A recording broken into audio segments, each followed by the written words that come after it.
Meus queridos amigos, como é que vocês estão? Tudo na paz? Espero que todos estejam muito bem, como sempre. Como montar uma carteira de investimentos, ou melhor, como montar a carteira de investimentos perfeita. Essa é braba, né? Ah, Badu, como é que eu faço para definir a minha alocação de ativos, a alocação mais interessante para mim, etc. Eu recebo esse tipo de pergunta o tempo inteiro e eu sei que é muita pretensão minha tentar resolver uma bucha dessas aqui em um único vídeo, mas eu não tô nem aí. Se precisa de mais de um, teremos mais de um, beleza? E algo me diz que você vai se surpreender com esse conteúdo se você ficar comigo até o final desse vídeo, que é a parte 1 desse baita conteúdo que eu fiz para te ajudar a montar a carteira de investimentos perfeita para você. Então já se inscreve no canal e ativa o sininho das notificações para receber o aviso quando sair a parte 2, que já está pronta para sair, e você só vai perder se for besta. Então não seja besta e se inscreva no canal e aproveita a viagem do seu dedo ou do mouse aí, já deixa o like no vídeo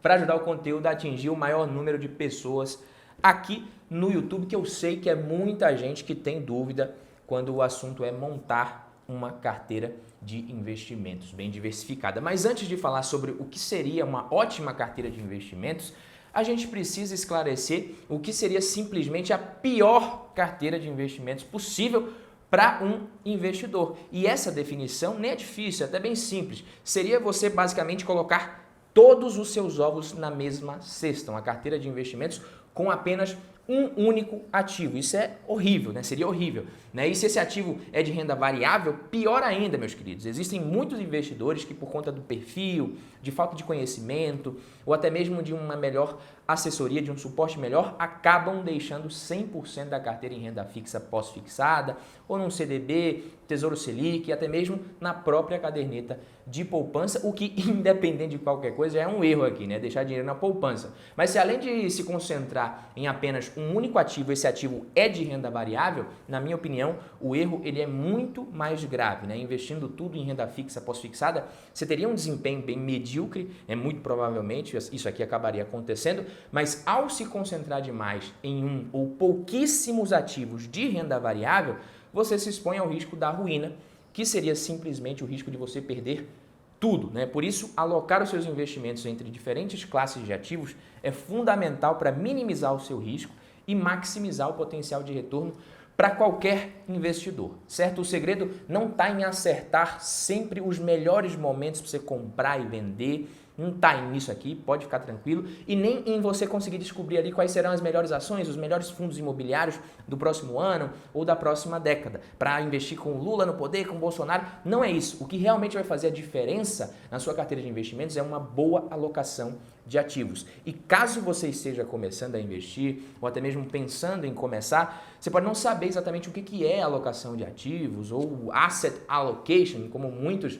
preferem chamar. A galera gosta aqui no Brasil de ficar chamando tudo em inglês para parecer que é mais inteligente, mas alocação de ativos significa distribuir os seus investimentos em várias classes de ativos, ou seja, a sua carteira ela vai ser um mix ali de ações, imóveis ou fundos imobiliários, renda fixa, dinheiro em caixa, ativos internacionais. E se você quiser sofisticar um pouquinho mais, diversificar ainda mais, você pode acrescentar ativos um pouco mais alternativos, como criptomoedas, opções, etc. Claro que dentre as classes a gente tem as subclasses também, e você precisa saber quais são elas se você ainda não souber. Aqui no vídeo eu vou focar nas principais, mas se você tiver alguma dúvida, você pode deixar nos comentários ou me mandar um direct lá no meu Instagram, @baduvieira, que eu te respondo. Já aproveita e me segue por lá também. Dentre os tipos de ações, a gente tem as large caps, as mid caps e as small caps. As large caps são as ações de grande capitalização, ou seja, com um alto valor de mercado, como Itaú aqui no Brasil, por exemplo.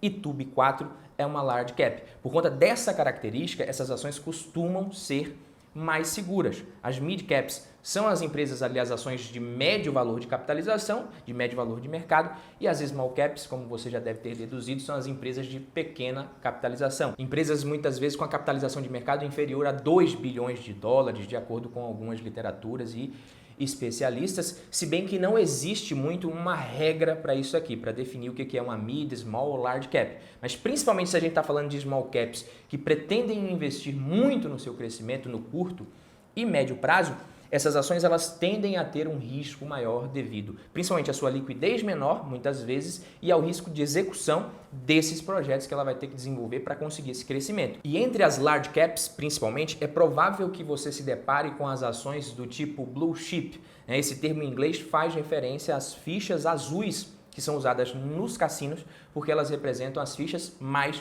valiosas, o que significa que essas ações, ou essas empresas do tipo blue chips representam os negócios mais valiosos e mais importantes da bolsa de valores como um todo. Essas ações elas estão entre as mais buscadas por investidores de longo prazo em renda variável, que preferem às vezes optar por negócios mais seguros, com um bom histórico, boa resiliência, vantagens competitivas mais duradouras e perspectivas de resultados positivos no futuro. Dentre os exemplos de blue chips aqui na nossa bolsa de valores, a gente tem Ambev, Itaú, Vale, VEG e outras também. A nível global a gente tem Coca-Cola, McDonald's, Unilever, o próprio Google, Facebook, Microsoft, a Apple e muitas outras empresas que podem ser consideradas blue chips. E dentre os principais investimentos, agora falando de renda fixa, você pode optar pelos títulos públicos via Tesouro Direto. Para quem quiser, é possível investir também nos títulos bancários através dos CDBs, LCIs, LCAs, etc. E também temos a possibilidade de investir em títulos corporativos como as debêntures, que são títulos de renda fixa também de dívida emitidos por empresas não financeiras listadas na Bolsa de Valores. E para quem gosta ou deseja investir em imóveis, claro que dá para fazer isso diretamente, comprando um lote, um terreno, uma sala comercial, um AP, um apartamento na planta ou qualquer outro imóvel que seja que você ache interessante. Mas, se você quiser mais liquidez, com mais diversificação e acesso maior com pouco capital inicial e de quebra obter retornos bem melhores que os que a maioria de nós conseguiria investindo diretamente em imóveis, pode escolher os fundos de investimento imobiliário, os FIIs, que é sucesso, papai. A nível internacional, a gente tem as stocks, as ações de empresas americanas, por exemplo, e de várias outras bolsas de valores mundo afora, os REITs, que seriam um parente bem próximo dos nossos fundos imobiliários. Mas beleza, Badu, é muito legal tudo isso que você falou aí, eu já entendi. Agora, como que eu monto a minha carteira de investimentos perfeita? Como que eu faço isso? A primeira coisa que você precisa entender é que não existe uma carteira padrão, que será a melhor para qualquer pessoa que queira simplesmente copiar e colar. É tarefa de cada investidor definir, de acordo com o seu perfil e objetivos, qual será a sua alocação ótima. É nisso que eu vou te ajudar, ou seja, a alocação que vai conseguir cumprir o papel mais importante de uma carteira de investimentos. E que papel é esse? Como eu já adiantei no começo do vídeo, o objetivo da sua alocação é minimizar o risco que você está disposto a correr e simultaneamente te ajudar a atingir o melhor retorno possível. Os retornos impossíveis até vão te prometer por aí, nesses anúncios meio mequetrefes, mas prefira ir atrás do que é possível. Vai por mim, isso evita frustrações e prejuízo lá na frente. Para você conseguir isso, você precisa conhecer as características de risco e retorno das diversas classes de ativo que a gente tem. Essa figura aí que eu coloquei na tela compara o risco e o retorno potencial das principais classes de ativos que a gente tem. E como muitos de vocês me perguntam sempre, se você quiser aprender comigo de forma bem mais aprofundada sobre tudo isso daqui, eu estou deixando na descrição o primeiro link para você conhecer os 10 mandamentos do investidor de sucesso, se você tiver interesse. Mas como vocês podem ver, as ações elas têm maior potencial de retorno, mas também tem um risco bem maior. Os títulos de renda fixa do Tesouro Direto, por exemplo, têm o menor risco, porque são respaldados pelo governo, mas também são os investimentos que oferecem o menor potencial de retorno, com exceção da poupança. Aliás, esquece a poupança, nem deveríamos estar falando dela para dar moral para ela aqui, esquece ela. O ponto é que um investidor mais arrojado, com um horizonte de longo prazo, que pode esperar mais tempo, ele consegue se expor a uma volatilidade muito maior no curto prazo. Já um casal prestes a se aposentar ali, dependendo do tamanho do seu patrimônio, ele não deve correr um risco muito alto a ponto de ser possível perder a sua aposentadoria que demorou tanto para conseguir. Perceba que tudo depende de muitos fatores e não somente da idade, como muita gente pensa. Warren Buffett e Luiz Barsi são investidores de cabelos brancos, mais velhinhos, mas eu duvido que risco seja um problema para eles. O patrimônio de ambos está praticamente 100% em ações. Mas um detalhe nada pequeno é que eles têm muita experiência, são bilionários e continuarão sendo bilionários mesmo que a bolsa caia 50% e isso faz muita diferença. Mas via de regra, o investidor ele deve reduzir gradativamente a exposição ao risco ao longo dos anos para chegar na sua aposentadoria com boa parte da alocação em ativos mais seguros e geradores de renda, principalmente. As ações de alto crescimento, small caps, como eu falei, elas têm um potencial de retorno maior,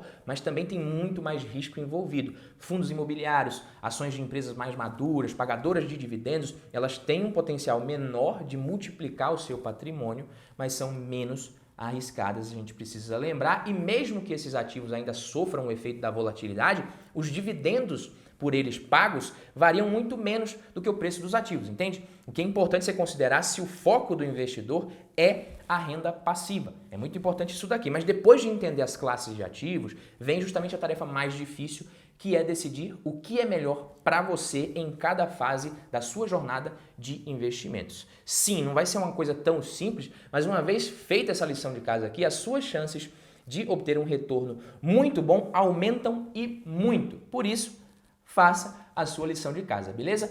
Tá bom, Badu, mas dá uma luz aí, vai? Eu tô meio perdidão aqui. Como que eu determino a minha alocação? Como é que eu faço isso, né? Como cada classe de ativos tem o seu próprio nível de retorno e risco, os investidores eles precisam considerar a sua tolerância a esse risco. De retorno todo mundo gosta, mas quando a gente fala de risco, nem todo mundo gosta de correr risco, de sentir o efeito dos riscos se materializando na carteira de investimentos. E os objetivos de investimento ali, o horizonte de tempo, né, tudo isso, o dinheiro que você tem disponível ali para investir, tudo isso é importante, você tem que levar como base para a sua composição de carteira. Tudo isso é importante para que você possa criar o seu portfólio ideal. E a dica bônus aqui, e você pode anotar se você quiser, que você não vai se arrepender, eu sei que no início, principalmente com a empolgação no começo ali de investir na Bolsa de Valores, você pode acabar querendo acreditar que o seu perfil é muito mais arrojadão e tal, que você quer correr risco mesmo e que todos os seus objetivos de vida são somente de longuíssimo prazo, mas muito cuidado com isso daqui. Mesmo que você nem saiba ainda, todos nós temos objetivos de curto e médio prazo, papai. Inclusive, pode ser que do nada apareça um objetivo de curto prazo que você nunca havia imaginado que teria na sua vida inteira. E vai por mim, separa uma parte da carteira em renda fixa pós-fixada com liquidez imediata para isso, né? E eu nem preciso dizer que isso daqui não deve ser confundido com reserva de emergência. Uma coisa não tem nada a ver com a outra. Mas se você tem um horizonte de tempo maior, já acumulou uma grana legal na conta, também está disposto ali a correr mais risco, acordou para o mundo dos investimentos agora e quer alocar isso de forma mais inteligente, mais eficiente, talvez faça sentido escolher opções de mais risco e mais potencial de retorno, mas vai com calma também. Escolha os ativos com cuidado, faça essa migração de alocação aos poucos também. Vai com calma para você não acabar cometendo um erro de bobeira. E para tornar esse processo de alocação de ativos mais fácil, mais simples, muitas corretoras criam essas carteiras modelo. É carteira café com leite, carteira para investidor conservador, moderado, arrojado, agressivo, etc. Tudo que é coisa. Vai com calma, tá? Essas sugestões até podem servir como ponto de partida, mas não copie nada ao pé da letra, né? E não é que essas carteiras estão erradas, que são ruins, que não tem nada a ver. É que o principal componente ainda não foi adicionado na composição, que é justamente o próprio investidor. Entendeu? E aí, dependendo do seu perfil, mesmo que você seja até um investidor mais safo, que lida bem com a volatilidade, que tem bastante conhecimento de mercado, caso você tenha muitos objetivos de curto e médio prazo, replicar a alocação mais agressiva vai transformar sua carteira numa carteira homem-bomba. Esses exemplos de carteira padrão e as estratégias recomendadas, elas são, no fundo, apenas uma orientação mais superficial mesmo e pode acreditar, investir de forma independente vai te exigir muita disciplina e paciência no longo prazo para que você consiga atingir os seus objetivos. Mas não adianta nada você ser paciente e disciplinado se você estiver indo na direção errada. Aí é muito pior. E se o investidor demora muito para reconhecer um erro que ele cometeu de estratégia, reajustar a rota pode custar muito caro depois. Além disso, ele vai ter muito menos tempo pela frente para se recuperar desse prejuízo, entendeu? Nesse vídeo aqui, que eu vou deixar aqui no link, eu falo muito sobre estratégia. Eu vou deixar o link na descrição também para você ver depois, se você quiser, mas você pode e deve modificar as proporções de cada classe de ativo para atender às suas próprias necessidades de investimento individuais. Isso que é o importante. A forma como você ajusta isso depende das suas necessidades financeiras futuras, do seu conhecimento e experiência e do tipo de investidor que você é. Mas fica tranquilo, papai, que eu não vou te deixar na mão. Eu vou te ajudar nisso aqui também. Esse é justamente o foco da segunda parte desse vídeo. Beleza, meus queridos amigos? Fico por aqui. Por hoje é só. Vejo vocês no próximo vídeo, na parte 2, que eu tô ligado que você já se inscreveu no canal e ativou o sino das notificações. Tamo junto. Valeu, papai!